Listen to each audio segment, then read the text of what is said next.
Efeitos das chuvas em calçadas, terrenos e imóveis abandonados sem capina e manutenção. A temporada de chuvas agrava os problemas urbanos, especialmente onde a manutenção de calçadas, terrenos e imóveis abandonados é negligenciada. A falta de capina intensifica os impactos negativos, afetando a infraestrutura e a saúde pública.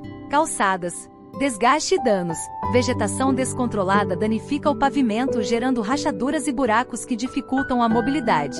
Acúmulo de água. A vegetação impede a drenagem adequada, criando poças que se tornam focos de mosquitos transmissores de doenças. Risco de acidentes. Calçadas irregulares aumentam o risco de quedas, especialmente para idosos e pessoas com mobilidade reduzida. Terrenos abandonados. Proliferação de pragas. Vegetação densa favorece pragas como ratos e insetos que buscam abrigo durante as chuvas, elevando riscos de doenças.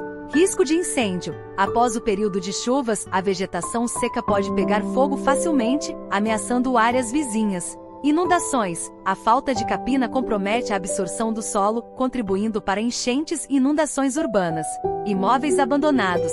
Degradação estrutural. A infiltração de água causa mofo e apodrecimento de materiais, aumentando o risco de desabamentos. Focos de doenças. A combinação de água parada e falta de limpeza favorece a proliferação de mosquitos. Segurança. Vegetação alta esconde atividades ilícitas, ameaçando a segurança da comunidade. Soluções e ações preventivas. Manutenção regular. Promover a capina periódica é essencial para evitar problemas relacionados às chuvas. Sistemas de drenagem. Melhorar a drenagem urbana para prevenir alagamentos. Educação e conscientização. Campanhas educativas sobre a importância da manutenção de propriedades.